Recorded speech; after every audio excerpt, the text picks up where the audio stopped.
Rivayet edilir ki, Süleyman İbn Bureydə Allah ondan razı olsun demişdir.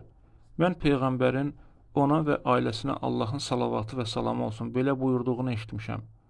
Kim çətinlikdə olan borcluya möhlət verərsə, ona hər günün qarşılığında verdiyinin misli qədər sədəqə savabı yazılar. Sonra başqa bir vaxt isə, kim çətinlikdə olan borcluya möhlət verərsə, ona hər günün qarşılığında verdiyinin 2 misli qədər sədəqə savabı yazılar.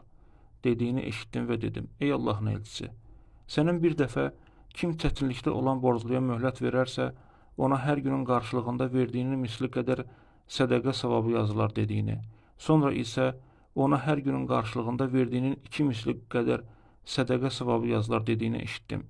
Peyğəmbər sallallahu aleyhi və səlləm buyurdu, borcun vədəsi yetişməzdən əvvəl onun üçün hər günə görə bir misli qədər sədəqə savabı yazılır.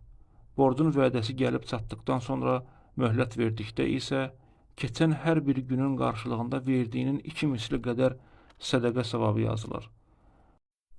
Əhməd 23096-cı hədis.